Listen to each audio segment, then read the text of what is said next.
Bonjour. En ce mois d'octobre, toute l'équipe et nos invités vont vous parler de films par des femmes, sur des femmes ou avec des femmes pour la seconde édition de la collection Femmes de cinéma.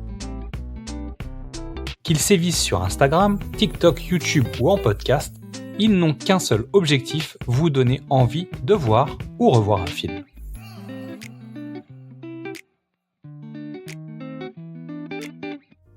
Aujourd'hui, Cinéma Les Mirettes bis est de retour pour nous parler d'une femme par le regard d'une femme. Jeanne Dielman, 23 quai du Commerce, 1080 Bruxelles, de Chantal Akerman. Aujourd'hui, je vais vous parler de Jeanne Dielman, 23 quai du Commerce, 1080 Bruxelles, film de Chantal Akerman de 1975, avec dans le rôle principal et le rôle titre Delphine Seyrig. Ce film dure 3h21. Il retrace le quotidien d'une femme au foyer, si on peut dire sans que ce soit péjoratif. Une dame d'une quarantaine d'années environ, qui vit seule avec son fils, son grand-fils d'ailleurs, qui paraît géantissime, mais on a l'impression qu'il est encore au lycée de l'époque. Donc lui, il va tous les jours en cours. Et elle, elle ne travaille donc pas. Elle est filmée quasiment en temps réel sur le quotidien pendant 3 journées, du réveil le matin jusqu'au soir.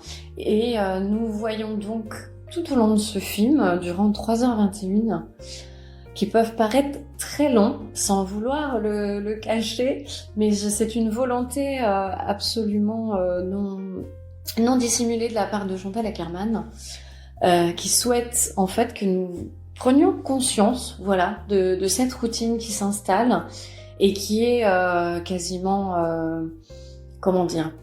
vraiment similaire chaque jour, jusque justement, pour citer, on va dire, à un moment clé du film, sans gâcher.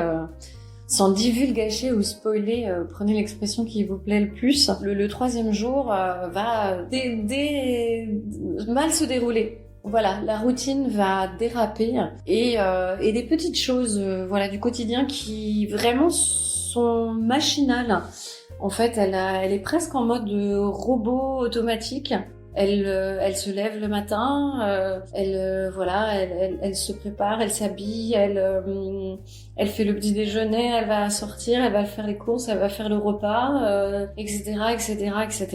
Et puis la seule petite, on va dire, façon de dire fantaisie dans toutes ces journées rodées comme ça, millimétrées, eh bien, elle reçoit un homme différent chaque jour et qui la rémunère. Et je ne vais pas partir dans les détails, mais je pense que vous aurez compris de quoi il s'agit. C'est un quotidien qui semble bien morne et bien triste. Et c'est vraiment, je le répète peut-être, mais c'est un vrai choix de la réalisatrice de montrer un petit peu cette forme de vie domestique qui n'a effectivement rien d'épanouissant et qui peut un petit peu emmener comme ça dans un état un peu psychologique, un peu de dépression, de choses comme ça, et c'est pas très gai, quoi.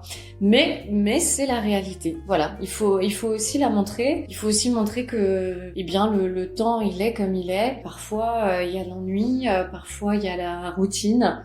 Parfois, il y a le temps, qui ne semble ne pas s'écouler, mais ça fait réfléchir. Alors, certains dans un sens, certains comme dans d'autres. Quand j'étais allée voir ce film, ça a ressorti au cinéma il y a 2 ans. On était 3 dans la salle, et puis quand j'en ai parlé autour de moi, on m'a dit mais quelle idée d'aller s'infliger ça. Ben non, en fait, j'ai trouvé ça génial. J'ai adoré. Dès que mon cinéma de quartier, le petit cinéma Arrêt Essai qu'il avait repassé justement, avait fait une vente d'affiches, je m'étais empressée d'acheter l'affiche que j'ai mis dans ma propre cuisine. Et si vous voyez le film, et je vous l'encourage, en tant que cinéphile, on a vraiment envie de découvrir cet objet, qui a d'ailleurs été récompensé par Sight and Sound. Sight and Sound, comme meilleur film de tous les temps. Alors voilà, c'est un débat qu'on peut ouvrir. Mais du coup, il y a la cuisine. J'ai mis l'affiche dans ma cuisine parce que c'est là où j'avais de la place. Et le fait est que, si vous le voyez donc, la cuisine est un endroit stratégique. Voilà.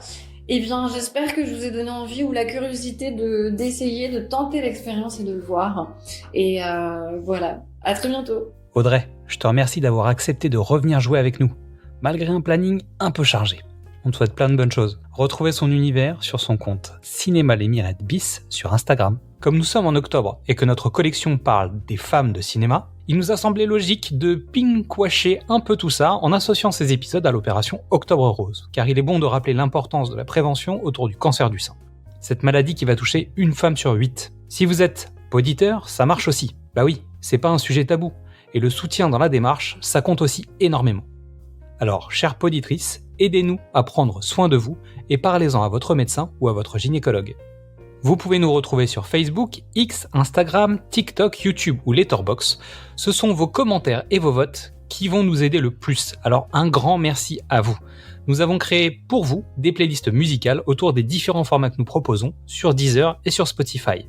Et à demain pour découvrir une nouvelle femme de cinéma.